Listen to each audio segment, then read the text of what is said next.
think I'm just a little bit obsessed.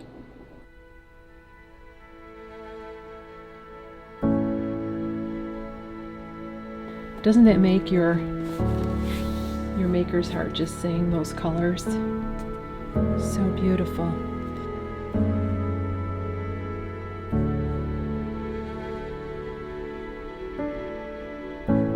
It's been a comfort today, this wintry day in spring.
Hello friends, welcome to my channel about creating and using hand-spun yarn. My name is Lisa and I can be found on Ravelry and Instagram as the Soulful Spinner. Welcome! How was your week? I had an okay week. We're still in lockdown here in Illinois with the pandemic and still trying to teach from home and engage students in learning, which has been a challenge, and just keeping things afloat here. Just trying to have lower expectations than usual just because of all that's going on. I wanted to say a special thank you for those of you that have reached out to me and sent me personal messages either through Ravelry or my email, and you really reached out and touched my heart when you talked to me and let me know how you're doing, and it's just great connecting with you out there in the world. I mean, really, that's the reason I have my channel. My channel is just to make connections, and I almost feel like, I have pen pals. Like when I was a little girl, sometimes you would have a pen pal, somebody that lived in another part of the country, and you'd write letters back and forth. And I kind of feel like that's what this is for me, is just a way to connect with other creative people. And I've met so many lovely people through this channel, and women that I really consider friends, real friends, not just virtual friends. And I know that if we ever got together in the real world at a fiber festival, we'd get along great. It'd be just lovely to sit and have a cup of tea with you, or a cup of coffee, or a glass of wine. So, yes, so another week. Today it is April 17th, and we had a major snowstorm today. Well, we had 4 inches, which isn't that much, but yeah, it was snowing this morning, and actually it was really lovely, really beautiful.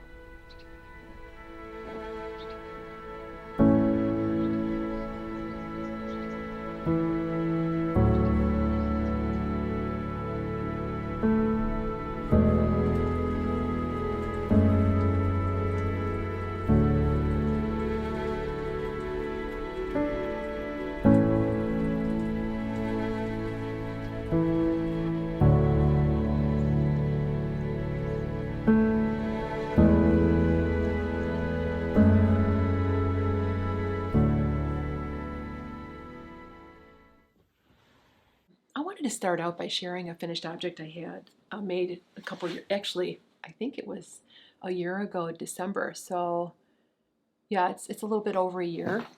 I had filmed another podcast that I never posted, and I wanted to show you this shawl that I made. This is the Hedge Witch shawl. It is by Nat Redwolf. She's Wolf and Fawn Knits, and I had knit this as part of a knit along I think Sarah from Fiber Trek and the Gentle Knitter, Nicole of the Gentle Knitter podcast, it was like a winter solstice cast on. It was a full moon, and we all cast on at the same time. And I wanted to show this to you because it's really, really neat. So this is made out of Elsa Korma wool. It's worsted weight, and it's got this really cool texture here.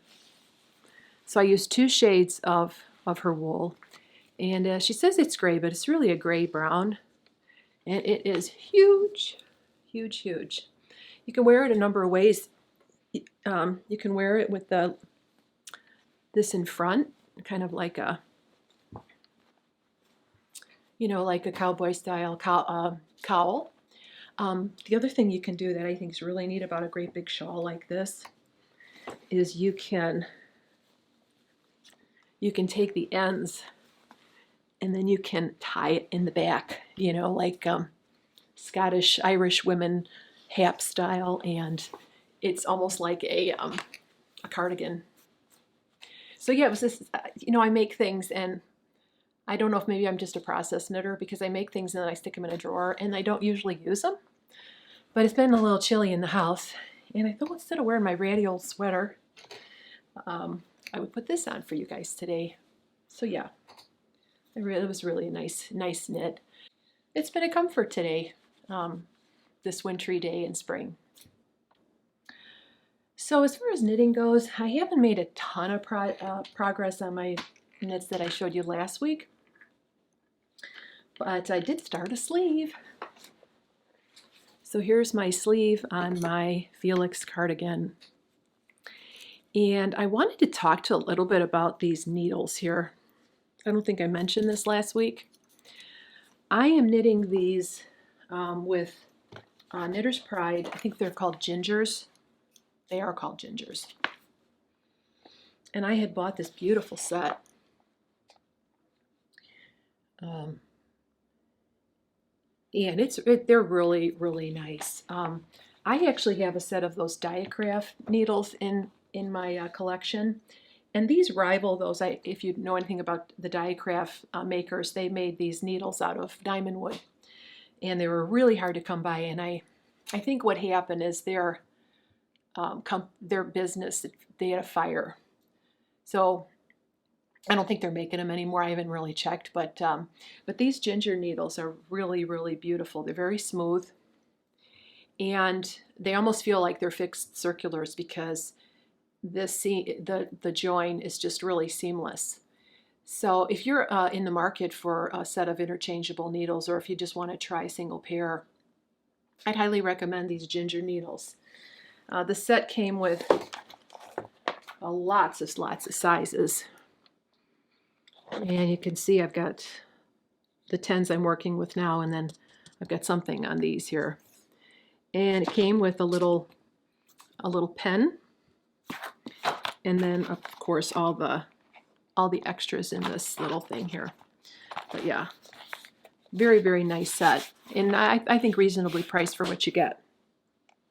So I wanted to mention that this is not a sponsored video. Not with my like 300 views. I don't think I would be sponsored, or if I'm lucky, 300 views. But these are the ginger needles.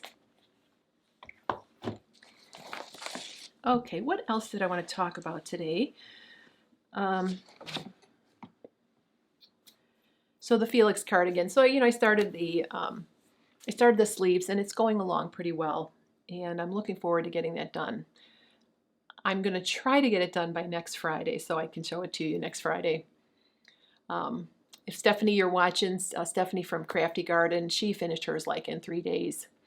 I think if I was really motivated and just only knit on that, I would make a lot more progress. But, I'm kind of bouncing back and forth with different projects. The other thing I've been working on is my Julie's wrap, which is kind of dull because it's just miles and miles and miles of garter, which I talked about. But I did start counting the edges. So I have to knit 320 rows, which should basically be 640 rows of garter, because every 2 rows you get another garter bump on the edge. So I went and I put these little stitch markers every 50. So there's 100, 150, 200. So I'm almost there and ready to start the never-ending border. But I need knits that are not too mentally taxing right now. And this is fitting the bill perfectly. So that's all I've been working on with knitting. I did get some new yarn. Beautiful, beautiful yarn. There is a woman, she lives in Caledonia, Michigan. Her name is Chris, and she has Briar Rose fibers. She mainly hand dyes yarn, but she also dyes fiber as well. And I'm on her mailing list, and I saw that she's having a big sale because the fiber festivals have been canceled for the most part. So I think she's probably got a lot of excess inventory and just trying to make some sales. So I went online and I bought these 2 beauties. I think you can see the colors pretty well here. And these are even more beautiful than what the picture looked like. I saw it, I thought, well, they look like a dusty lavender. And all of her shades are very, very muted, very saturated. And she says that it reflects sort of the landscape of the, the woods around her home in Michigan. And I mean, this just looks like lilacs to me. So I was looking through Instagram and I ran across a woman who knew them. And she said, I love the pattern. I made it twice. It's this beautiful large shawl that starts at the middle and then you just knit around and around and around. And it creates, I think, a hexagon. And then at the end, there's like a ruffle. So it's kind of a theme. It's very similar idea to this, is that you knit the main body and then you do the border, but you don't have to pick up any stitches or anything. So I went and I printed up the pattern, and I'm dying to wind this up and cast on. But tell me I shouldn't do that, because I know if I start this, what's going to happen to these other 2 projects? I'm not going to get them done. They're just going to go in the wet pile. So I'm going to be really, really good, and I told myself I had to finish one of my other 2 projects before I can cast this on. So, do you do that? Well, I think a lot of knitters do that. They have, what is it called, castitis or startitis, or, you want the shiny new thing and start knitting the shiny new thing. But I am going to be good, and I'm going to put this aside, and it'll be my reward for finishing my Felix cardigan. So yeah, that was my new yarn. I know I should be buying new yarn, but I rationalize it by saying I'm in a position to help these small producers, and so I am.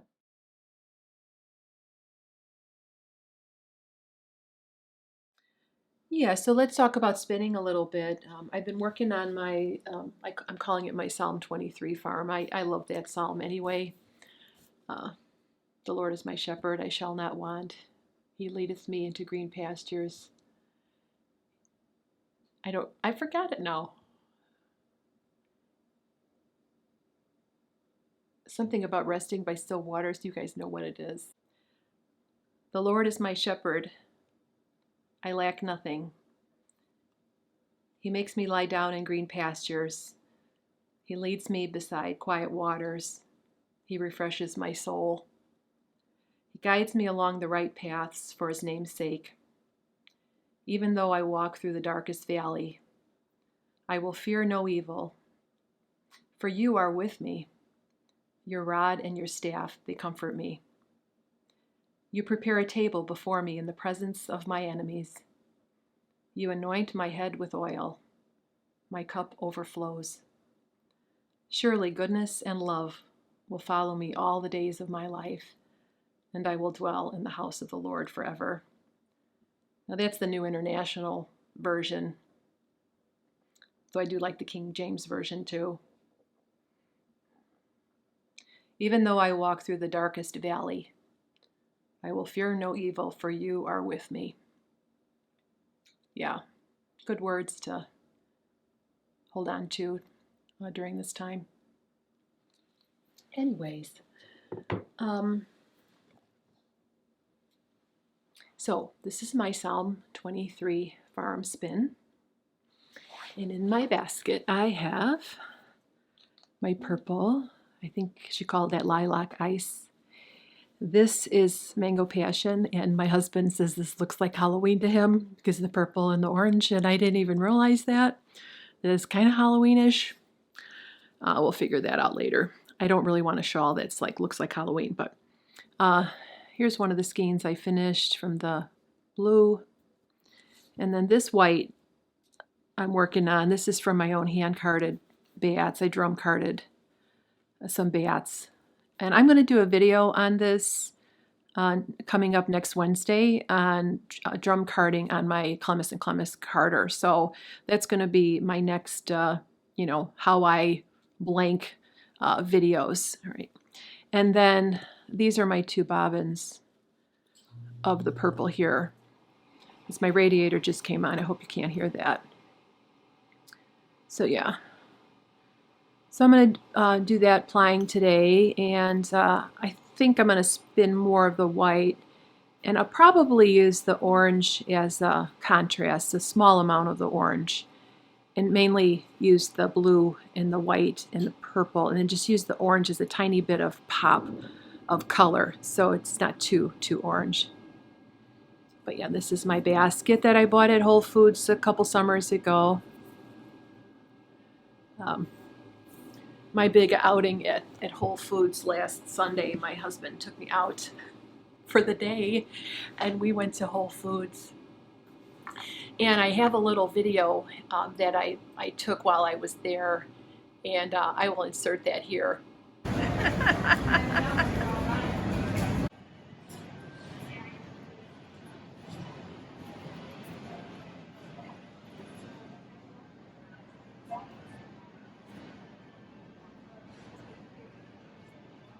Just want to buy them all, take them home.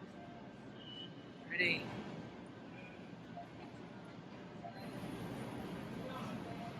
It's one of my favorite parts of Whole Foods right here. So pretty. It's beautiful flowers.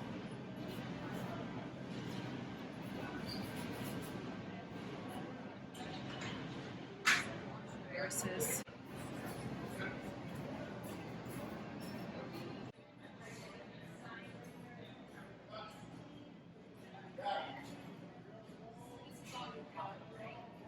These baskets always get me. I always want to buy one.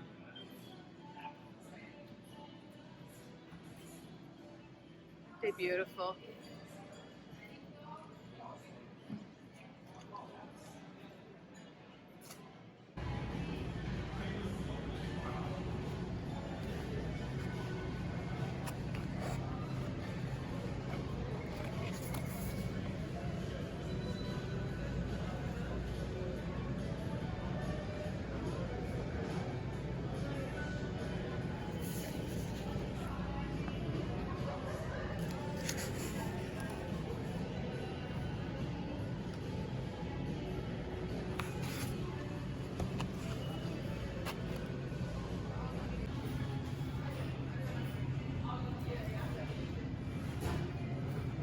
These are so cute.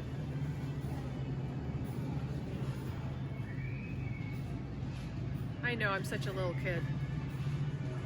I wish I had somebody to buy it for. It's so cute.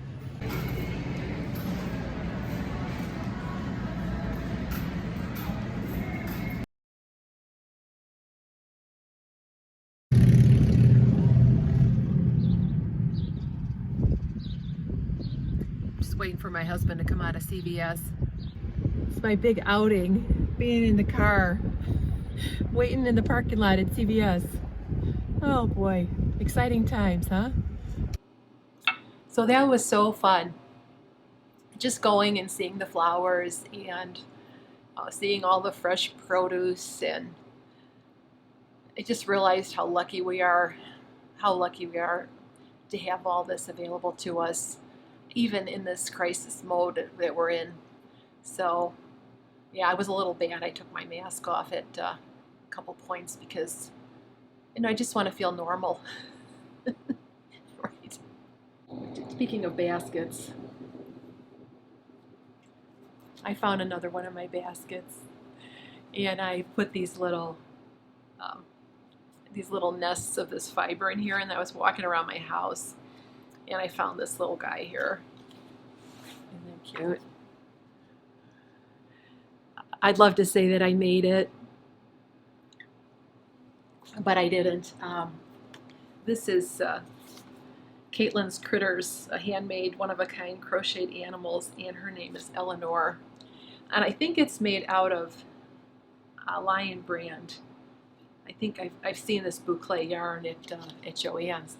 But when we go up north, there's a little Land O'Lakes. It's got a little art gallery where they sell things, and that's where I bought this little girl here. Isn't she cute? I know. I'm such a kid.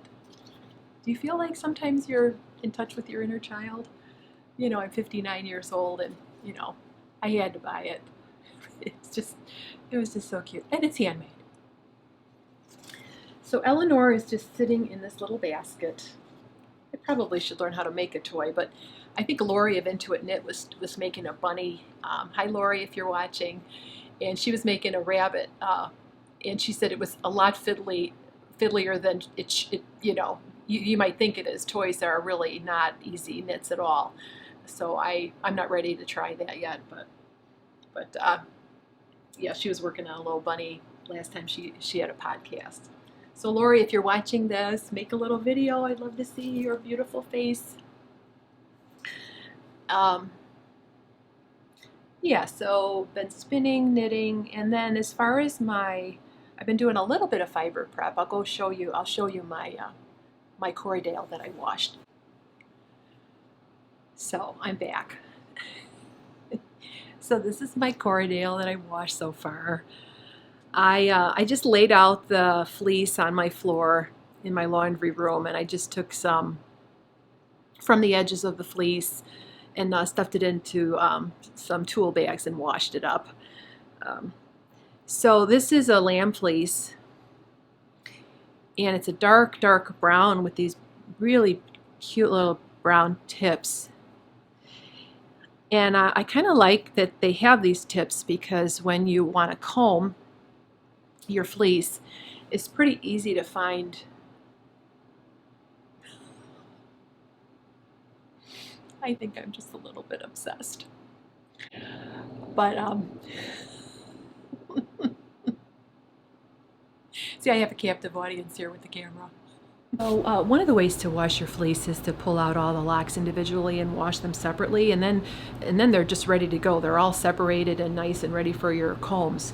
I don't do that usually. What I do is I just try to maintain, I don't pull it all apart, but I just kind of take clumps of this. And then after it's washed and dried, and it's kind of weird, because when it's being washed, it feels like it's all getting messed up, and you're never going to be able to identify the locks. But what you can do is just pull the locks right out from the pile. Yeah. So yeah, here's another one. So that's a little. So this is a shortcut. So what's a shortcut is when the shear goes over one area twice, and you get sometimes these little pieces here. That's to be expected. You're going to get a little bit of that, especially if it's a lamb fleece and it's his first or her first shearing. But this is the lock. It's about, I would say, a 4-inch staple. So what I'm doing for this is I've just combed up a couple of nests here. I'm just hand combing it with my little mini combs. And I'm just going to spindle spin. I'm just going to spindle spin some, and then, make a little sample skein. I wanted to share with you this puzzle that I got from a jigsaw puzzle company up in Canada. Doesn't that make your maker's heart just sing those colors? So beautiful. I get this one, and then I also bought this one. I couldn't decide, and I guess puzzles are hard to find about now because everybody's stuck in the house, and the jigsaw puzzles have been selling out. This one's called Pixie Dust, and it's got all these little details. It's got like a butterfly here. This, from far away, this looks like a pair of lips, but it's actually a leaf. And there's just all kinds of treasures in here. Here's a teapot. Do you like to put together jigsaw puzzles? And here's the fairy right here. Again, I know adults like to put puzzles together first. So, are you working on any jigsaw puzzles? Do you like to work on jigsaw puzzles? Yeah, I can't wait to get this started. Thank you so much for visiting with me today. I really appreciate your company. Please let me know how you're doing in the comments below, or PM me on Ravelry or Instagram, or through my email at soulfulspinning@gmail.com. Until next week, take care and stay safe, everybody.